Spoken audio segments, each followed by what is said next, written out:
I think you guys have been seeing me. I've been on the streets of Zimbabwe for a long time. I want to tell you, and I'm going to be giving you what is working and what is not working, and the mistakes that are costing people everything. Greenhouse farming is one of the best things. If I run 9 man, green my trades near about 4 or 5 lines. I am the one who is qualified to talk about this topic because I have talked to hundreds of people who are in the diaspora. I think now we are getting to thousands of people from the diaspora. Some who have invested, some who have invested and failed, and some who have invested and things worked out. What I'm telling you is that yes, I'm a truck driver animal, but what I'm doing here is much better than being a truck driver in South Africa. Are you telling me that? I'm telling you the truth. Today, I'm going to give you the clearest, the most honest breakdown of how to invest in Zimbabwe from the diaspora. You are working, you have been saving, but the question that you have, who are you going to be trusting? What is it that actually works? And what is it that can end up leaving you worse than when you started?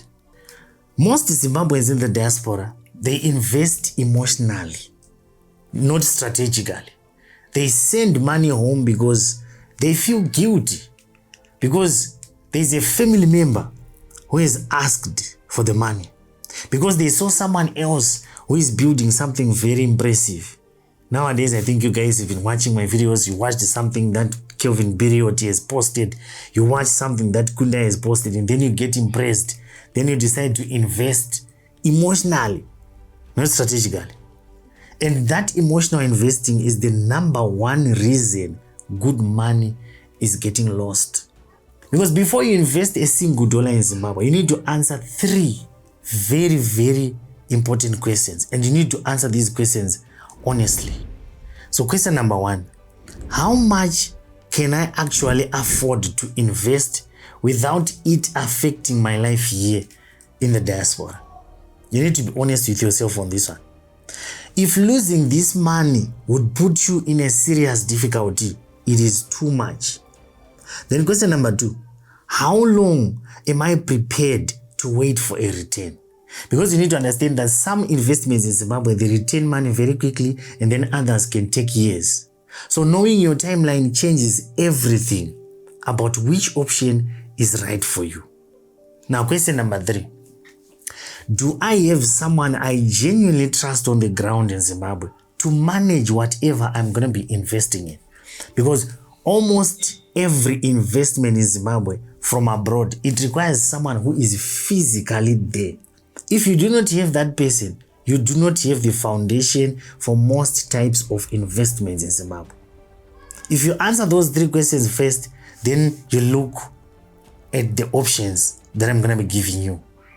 Let us talk about the options, and I'm going to be honest about each and every one of them, the good and the bad. Option number 1, property. And obviously when I'm talking about property, I'm talking about property with a title deed. This is consistently the safest and the most reliable investment for diaspora Zimbabweans. And the data actually backs this up. It's not only data mkati.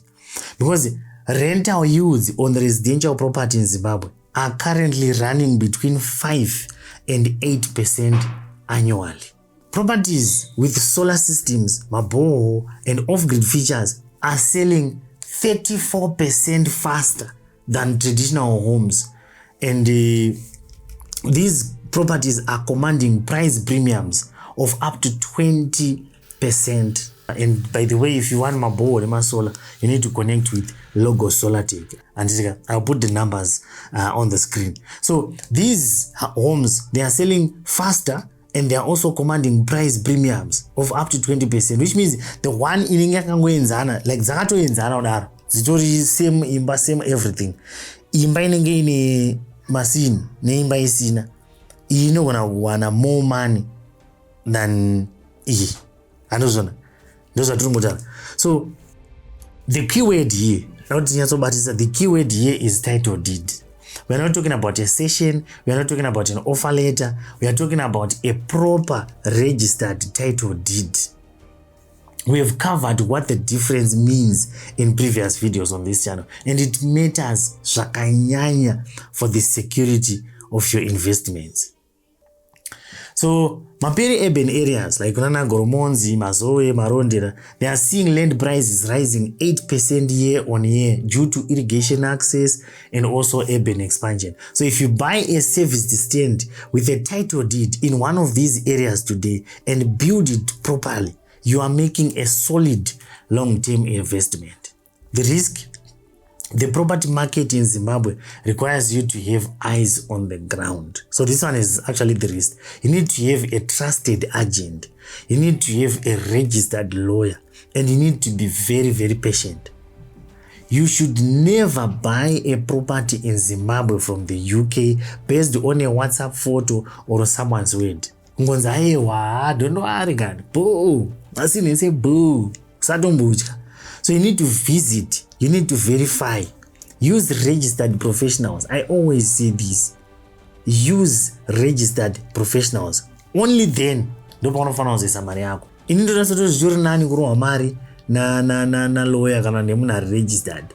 Dani kuti unongonzi namukoma wako kana maiguru wako, aiwa muzukuru wangu uyoya, ngatitenge kwaari. Unokwara. Anonzo. Then option number 2, that is option number 1, property. In a title deed, apatotara ma title deed only. Mamwe yese takatara nezvazvo, hanauti musatenga, hanauti chi, nangotara kuti tikutara ma options anonyatso make sure kuti you are going to be safe. And atina kuti musaita mamwe yese. Vamwe vanozanga kuti kundaisa akatara kuti atifanira ndambodaro. You need to watch some of the videos that I talked about these things. Then option number 2, agriculture. Agricultural land and farming. Because you need to understand that Zimbabwe's agricultural sector is genuinely booming right now. Diaspora searches for farmland on property platforms. It has actually increased 33% since 2023. Tobacco production recently hit record levels, and the government is actively encouraging agricultural investments through various incentive programs. There are so many programs that are being given. Small-scale commercial farming operations like poultry, horticulture, fish farming, banana and citrus production, they are generating real returns for diaspora investors who have the right management in place. So the returns can be very strong, but this one is very, very important. You need to understand that farming is the most management intensive investment you can ever make from abroad, because you are dealing with living things. Crops that need daily attention, livestock that can get sick, workers who need supervising, and weather that is very, very unpredictable. So the other time we talked about cell phone farming in the other video. The lesson there applies here too. Farming from abroad is possible, but only with an excellent, trusted, incentivized manager on the ground. Because without that person, do not even go into farming, because the losses will be very painful. So if you're going to get into farming, start with something that is very simple and contained, like broiler chickens, a small fish pond. And by the way, if you need my fish pond, I'm going to be putting the numbers. You connect with aquaculture specialist. Okay, so you can start with a single crop on a very, very small plot. You need to learn the system before you scale up. The Zimbabweans who lose money in farming almost always did too much, too soon, with too little oversight. That is the biggest problem. Now, option number 3, a small business or investment in an existing business. That is some options here. Number 1, property, and take a house in a title deed. Number 2, take agricultural, agriculture. Now option number 3, a small business or investment in an existing business. So you can actually put money in an existing business, or you can start a small business. You need to understand that Zimbabwe has got enormous gaps in its economy. So because we've got healthcare, logistics, food processing, education, retail in smaller towns. These gaps are all opportunities. So what you need to do is you start by starting a business. But starting a business in Zimbabwe from the UK is one of the most hardest things to do, Shalanak, because the challenges are real. We've got things like an load shedding, logos. I don't know. And the cash flow is very, very unpredictable. Finding reliable staff is also very, very difficult. And managing people and managing operations from thousands of miles away, it requires systems that most people have not built and cannot and will not. So if you want to invest in a business, you need to consider investing in an existing business rather than starting a new one. You can find a business that is already running, a business that already has customers, a business that already has staff, and what they need is capital. You are in the diaspora. There are so many startups in Zimbabwe, so many businesses in Zimbabwe that are operating, that actually need some money. They need investment. And you guys, you have the money. So these guys, they've got the staff, they've got like everything has been set already. All you just need to do is you negotiate a stake in exchange for investment. Investment. But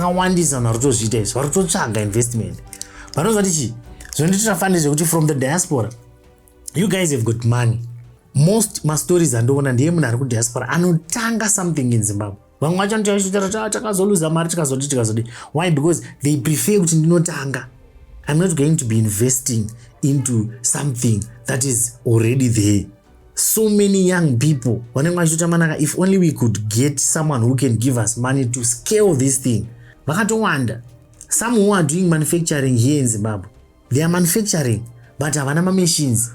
All you need is to just go and buy the machines, and then you start you invest in the business. You get a stake. On a day-to-day basis. I know a lot of people who are looking for people who can invest. Genuine people. I know some of you will be like, hey, no, so far. I know a lot of genuine people. I know them. If you want, you can connect with me. I will tell you, I'll show you these guys. You know, after all. I've got a business. I've got not just one, I've got businesses.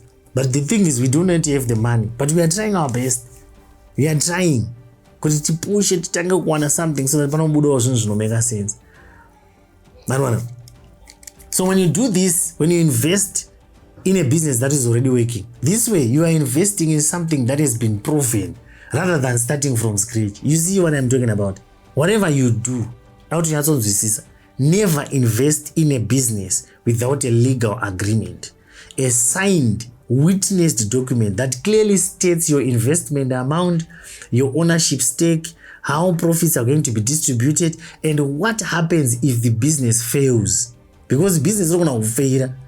A handshake agreement a family member or a mzukuru in Zimbabwe, that one is not a protection. A legal document is the one that can help you. Now I'm gonna give you option number 4 because you watched this video. I'm giving you option number 4. This one I tell you anywhere else. This one is called VFEX, Victoria Falls Stock Exchange. This is the option most Zimbabweans, even you guys who are in the diaspora, you have never heard of, and it is worth knowing about it, even if you say, no, I'm not gonna do that. So the Victoria Falls Stock Exchange was set up specifically to allow trading in US dollar denominated shares. You need to know that established companies with strong track records are listed in this stock exchange. So you can invest through a registered stockbroker, and because it is in US dollars, your returns come back obviously in US dollars. So this is more like a passive investment, and you do not need someone on the ground managing it daily. You don't need anyone, but you need to understand what you are buying, and you need to work with a licensed stockbroker rather than doing it alone, because those are not going to tumbozi. Then option number 5, this one most people overlook it. Investing in yourself. In the diaspora. Yes, I know this is a little bit confusing when you hear me saying this because, I'm always saying, come and invest back home. But you can actually invest. Invest in yourself. Because I know this is a video about investing in Zimbabwe, but I would be doing it a disservice if I do not say this clearly. The highest return investment available to most Zimbabweans in the UK right now is maximizing their UK state pension contributions and buying property in the UK if they can. Because your UK state pension is guaranteed income for life and in pounds. Every qualifying year you add is worth approximately £6 per week for the rest of your life. That compounds into tens of thousands of pounds over retirement. And UK property, even a modest flat in a city where you're already renting, it builds equity that you can own. Equity that you can eventually use to invest in Zimbabwe from a position of genuine financial strength rather than sending money you cannot afford to lose. You know what? The smartest diaspora investors are actually doing both. They are building in the UK or buying in the UK, and they are also investing in Zimbabwe. They are not abandoning one for another.